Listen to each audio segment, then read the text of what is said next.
सीरत अल-नबी। इनवान, इस्लाम का पहला मरकज़।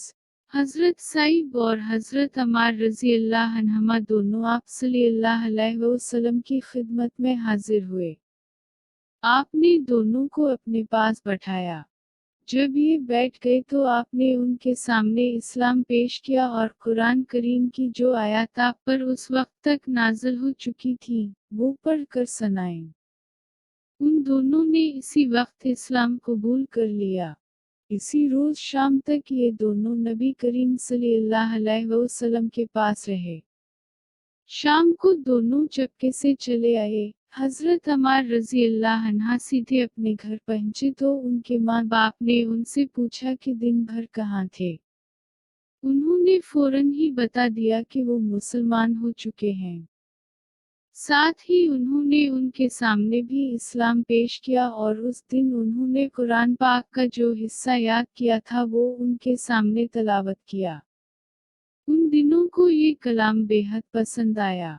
दोनों फौरा ही बेटे के हाथ पर मुसलमान हो गए। इसी बुनियाद पर नबी करीम सल्लल्लाहु अलैहि वसल्लम हज़रत अमार बिन यासिर रज़ी अल्लाह अन्हा को अल-तय्यब अल-मतीब कहा करते थे, यानी पाक बाज और पाक करने वाले। इसी तरह हज़रत इमरान रज़ी अल्लाह अन्हा इस्लाम लाए तो कुछ अरसे बाद उनके वालिद हज़रत हिसीन रज़ी अल्लाह अन्हा भी मुसलमान हो गए। उनके इस्लाम लाने की तफसील यूँ है। एक मुर्तबा क़ुरैश के लोग नबी करीम सल्लल्लाहु अलैहि वसल्लम से मुलाकात के लिए आए। उनमें हज़रत हिसीन रज़ी अल्लाह अन्हा भी थे। क़ुरैश के लोग तो बाहर रह गए। हिसीन रज़ी अल्लाह अन्हा अंदर चले गए। नबी करीम सल्लल्लाहु अलैहि वसल्लम ने उन्हें देखकर फरमाया, उन बुजुर्ग को जगह दो। जब वो बैठ गए तब हज़रत हिसीन रज़ी अल्लाह अन्हा ने कहा, ये आपके बारे में हमें कैसी बातें मालूम हो रही हैं, आप हमारे माबूदों को बुरा कहते हैं। नबी करीम सल्लल्लाहु अलैहि वसल्लम ने इरशाद फरमाया, ए हिसीन, आप कितने माबूदों को पूजते हैं? हज़रत हिसीन रज़ी अल्लाह अन्हा ने जवाब दिया, हम 7 माबूदों की इबादत करते हैं। उनमें से 6 तो ज़मीन में हैं, एक आसमान पर। उस पर आपने फरमाया, और अगर आपको कोई नुकसान पहुंच जाए तो फिर आप किससे मदद मांगते हैं? हज़रत हिसीन रज़ी अल्लाह अन्हा बोले, उस सूरत में हम उससे दुआ मांगते हैं जो आसमान में है। ये जवाब सुनकर आपने फरमाया, वो तो तन्हा तुम्हारी दुआएं सुनकर पूरी करता है और तुम उसके साथ दूसरों को भी शरीक करते हो। ए हिसीन, क्या तुम अपने उस शिर्क से खुश हो? इस्लाम कबूल करो, अल्लाह ताला ही तुम्हें सलामती देगा। हज़रत हिसीन रज़ी अल्लाह अन्हा ये सुनते ही मुसलमान हो गए। इसी वक्त उनके बेटे हज़रत इमरान रज़ी अल्लाह अन्हा हटकर बाप की तरफ बढ़े और उनसे लिपट गए। उसके बाद हज़रत हिसीन रज़ी अल्लाह अन्हा ने वापस जाने का इरादा किया तो आपने अपने सहाबा कराम रज़ी अल्लाह अन्हुम से फरमाया, उन्हें उनके घर तक पहुंचा कर आईं। हज़रत हिसीन रज़ी अल्लाह अन्हा जब दरवाजे से बाहर निकले तो वहां क़ुरैश के लोग मौजूद थे। उन्हें देखते ही बोले, लो, ये भी बेदीन हो गया। उसके बाद वो सब लोग अपने घरों को लौट गए और सहाबा कराम ने हज़रत हिसीन रज़ी अल्लाह अन्हा को उनके घर तक पहुंचाया। इसी तरह 3 साल तक नबी करीम सल्लल्लाहु अलैहि वसल्लम खफिया तौर पर तबलीग करते रहे। उस दौरान जो शख्स भी मुसलमान होता था, वो मक्का की घाटियों में छुपकर नमाजें अदा करता था। फिर एक दिन ऐसा हुआ कि हज़रत साद बिन अबी वक़ास रज़ी अल्लाह अन्हा कुछ दूसरे सहाबा के साथ मक्का की एक घाटी में थे कि अचानक वहां क़ुरैश की एक जमात पहुंच गई। उस वक्त सहाबा नमाज पढ़ रहे थे। मुश्रिकों को ये देखकर बहुत गुस्सा आया, वो उन पर चढ़ दौड़े, साथ में बुरा भला भी कह रहे थे। ऐसे में हज़रत साद बिन अबी वक़ास रज़ी अल्लाह अन्हा ने उनमें से एक को पकड़ लिया और उसको एक ज़रब लगाई। उससे उसकी खाल पट गई, खून बहा निकला। ये पहला खून है जो इस्लाम के नाम पर बहाया गया। अब करेशी दुश्मनी पर उतर आए। उस बना पर नबी करीम सल्लल्लाहु अलैहि वसल्लम हज़रत अरकम रज़ी अल्लाह अन्हा के मकान पर तशरीफ़ ले आए ताकि दुश्मनों से बचाव रहे। उस तरह हज़रत अरकम रज़ी अल्लाह अन्हा का ये मकान इस्लाम का पहला मरकज़ बना। उस मकान को दार अरकम कहा जाता है। नबी करीम सल्लल्लाहु अलैहि वसल्लम के दार अरकम में तशरीफ़ लाने से पहले लोगों की एक जमात मुसलमान हो चुकी थी। अब नमाज दार अरकम में अदा होने लगी। नबी करीम सल्लल्लाहु अलैहि वसल्लम सहाबा कराम रज़ी अल्लाह अन्हुम को वहीं पर नमाज पढ़ाते, वहीं बैठकर इबादत करते और मुसलमानों को दीन की तालीम देते। उस तरह 3 साल गुजर गए। फिर अल्लाह ताला ने आपको एलानिया तबलीग का हुक्म फरमाया।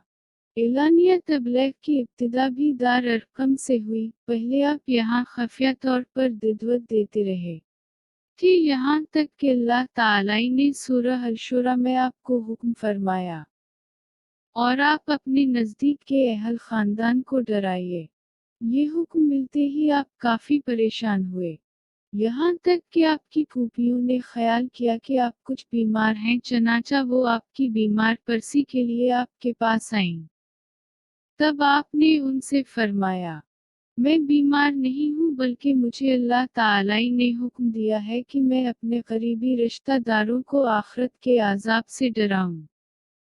इसलिए मैं चाहता हूँ कि तमाम बनी अब्दुल मतलब को जमा करूं और उन्हें अल्लाह की तरफ आने की दिदवत दूं। ये सुनकर आपकी फूफियों ने कहा, जरूर जमा करें मगर अबू लहब को न बुलाइएगा क्योंकि वो हरगिज़ आपकी बात नहीं मानेगा। अबू लहब का दूसरा नाम अब्दुलअज़ीज़ था। ये आपका चचा था और बहुत खूबसूरत था मगर बहुत संगदिल और मग़रूर था। दूसरे दिन नबी करीम सल्लल्लाहु अलैहि वसल्लम ने बनी अब्दुल मतलब के पास दिदवत भेजी। उस पर वो सब आपके यहाँ जमा हो गए। उनमें अबू लहब भी था। उसने कहा, ये तुम्हारे चचा और उनकी औलादी जमा हैं, तुम जो कुछ कहना चाहते हो कहो, और अपनी बेदीनी को छोड़ दो। साथ ही तुम ये भी समझ लो कि तुम्हारी कौम में यानी हम में इतनी ताकत नहीं है कि तुम्हारी खातिर सारे अरबों से दुश्मनी ले सकी। लिहाजा अगर तुम अपने मामले पर अड़े रहे तो खुद तुम्हारे खानदान वालों ही का सबसे ज्यादा फर्ज होगा कि तुम्हें पकड़ कर कैद कर दे, क्योंकि कुरैश के तमाम खानदान और कबीले तुम पर चढ़ दौड़े, उससे तो यही बेहतर होगा कि हम ही तुम्हें कैद कर दें। और मेरे भतीजे हकीकत यह है कि तुमने जो चीज़ अपने रिश्तेदारों के सामने पेश की है उससे बदतर चीज़ किसी और शख्स ने आज तक पेश नहीं की होगी। आपने उसकी बात की तरफ कोई तवज्जो नहीं फरमाई और हाज़रीन को अल्लाह का पैगाम सुनाया। आपने फरमाया, ए कुरैश, कहो अल्लाह के सिवा कोई माबूद नहीं और मोहम्मद अल्लाह के रसूल हैं। आपने उनसे ये भी फरमाया, ए कुरैश, अपनी जानों को जहन्नम की आग से बचाओ। वहाँ सिर्फ आपके रिश्तेदार ही जमा नहीं थे बल्कि कुरैश के दूसरे कबीले भी मौजूद थे, इसलिए आपने उनके कबीलों के नाम ले लेकर उन्हें मुखातब फरमाया यानी आपने ये अल्फाज अदा फरमाए, ए बनी हाशिम, अपनी जानों को जहन्नम के आज़ाब से बचाओ। ए बनी अब्द शुम्स, अपनी जानों को जहन्नम की आग से बचाओ। ए बनी अब्द मनाफ, ए बनी ज़हरा, ए कब बन ली, ए बनी मरो बन कब, अपनी जानों को जहन्नम की आग से बचाओ। ए सफिया, मोहम्मद की फूफी, अपने आप को जहन्नम की आग से बचाओ। एक रिवायत के मुताबिक आपने ये अल्फाज भी फरमाए, न मैं दुनिया में तुम्हें फ़ायदा पहुंचा सकता हूँ न आखिरत में कोई फ़ायदा पहुंचाने का अख्तियार रखता हूँ, स्वाए उस सूरत के कि तुम कहो ला ला ला अल्लाह। चूँकि तुम्हारी मुझसे रिश्तेदारी है इसलिए उसके भरोसे पर किफर और शर्क के अंधेरों में गुम न रहना। उस पर अबू लहब आग बगोला हो गया। उसने तलमला कर कहा, तो हलाक हो जाए, क्या तूने हमें इसीलिए जमा किया था? फिर सब लोग चले गए।